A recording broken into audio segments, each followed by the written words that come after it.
Our final chat today is between Sazida and Mel, and it's about the journey. Don't cringe. It's such an overused word, isn't it? But have a listen to these two women talking about what the real and literal journey of life can mean in the form of pilgrimage. Sazida lives in Preston. She works for an MP as a senior parliamentary assistant, a job she's done for 20 years. She's married with 2 sons, is Muslim, and in 2014 completed her Hajj with her husband. Mel lives in the South Downs. She's married and works in publishing and has grown-up-ish children. Her life changed in 2016 when she went on an Earth Pilgrim Week at Schumacher College with peace pilgrim Satish Kumar. And she starts. I was working full time, I've got teenagers, family life and all that kind of thing. And I sort of kind of gone on autopilot, I was just rushing around and I was just looking for this opportunity to kind of divest myself of stuff, kind of physical stuff and mental stuff, and just kind of walk away and be silent, live with the bare minimum. And so I went on an Earth Pilgrims Week, and there was all ages, all nationalities, all faiths and none. We really connected with the land and we really set intention, and it was very mindful and it was extraordinary. And that was 2016. Everyone has a thing. My thing is that I just go for very long walks and resetting, and that connection with nature completely resets me. And if I don't, I start to get a bit twitchy. Wow. So you do this every year, do you? I do it all the time. Not just kind of holy places, but nightingale pilgrimages, song pilgrimages, ancient paths, water pilgrimages, pilgrimages to trees or high places, all the kind of ancient paths that people kind of in this land have always held hugely sacred or hugely important or have been rites of passage that I knew nothing about. So I sort of feel I've connected not just with the land and myself in a way, but with my kind of heritage or the history of this land that I had kind of no idea about. What did you find? Did you feel the need to go again? For me, I mean, it's something that you learn about as a child, and it's in your books, and it's very prescriptive. But what's not in the books, obviously, is the spirituality and the feeling that you get when you're there. The unique thing that I think is about it is that we're all there, all meaning a huge number of Muslim people, all converging in one space at one time, doing exactly the same thing. So it's only ever going to happen once a year, and in your lifetime, you're only ever really going to do it, if you are lucky enough to do it, just the once or maybe a couple of times. But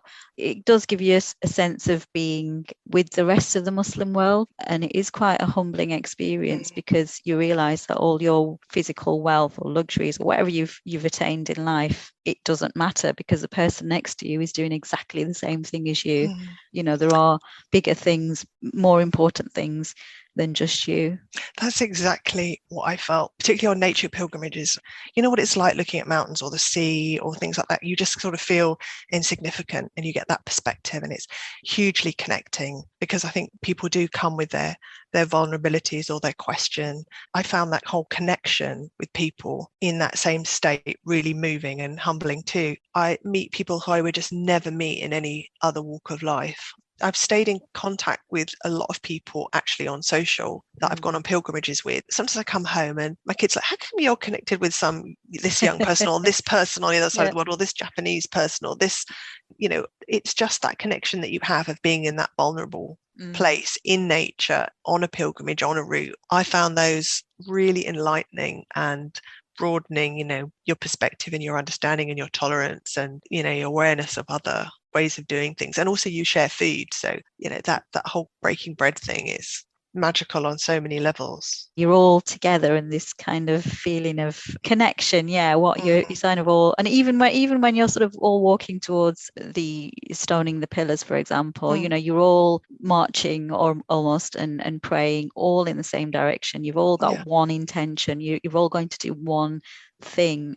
Not just physically there in that space and time, but you're retracing the steps of the prophets, which I guess for any pilgrimage of any faith or of any belief system, that's what you're doing. You're retracing something that people long before us have already done. Yeah, there's tracks and paths and pilgrim routes all over the country. And I mean, I find that so interesting that we're sort of looking back and reclaiming some of those traditions, when you do it all together, there's that real sense, like you said, of continuity, and it really takes you by surprise how moving that is.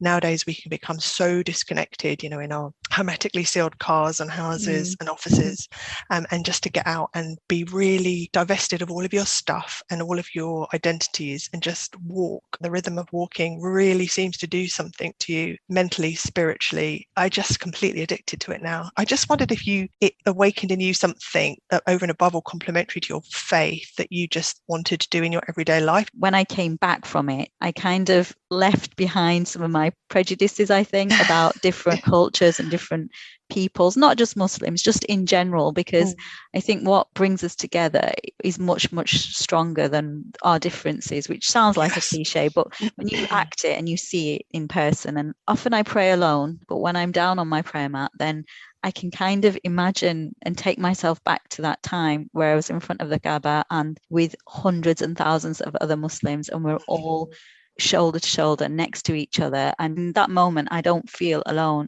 And obviously when you see the Kaaba for the first time and then you pray in front of it, every time I pray now, I just have to imagine that it's there. I just find that so interesting, that whole kind of mutual connection and how powerful it is and how you can put your life in context thereafter. I've sort of been able to draw on that too in my everyday life. When life's kind of hammering along, you're at work or, things are stressy, I just can literally visualize those places or those moments and know that it's out there whenever, whenever you want to just step back into it, it's there. The thing about the nature, I mean, I come from a very industrial town, but I've never been one for the great outdoors and the camping, and I've never camped in my life. And as part of Hajj, you do have to spend a night under the stars, with thousands of the people on the plains of Arafat. I really, really value that night, and it's just completely getting away from the everyday busy life. I left 2 children behind when I went, and it's difficult. It's hard to kind of think, right, I'm going away for 3 or 4 weeks and I have got, something to do that's just for me. I don't want to use the word selfish. I think just to concentrate on yourself. And I think that's getting harder and harder. I think now maybe it's even more important that people find a way to reconnect with themselves. We all need to be free of all of our responsibilities from time to time. And I think going on a pilgrimage is hugely freeing. Mel and Sazida. What a collection of topics we've had this week. All your thoughts to Listening Project at bbc.co.uk. And from all of us on the team, happy listening and goodbye.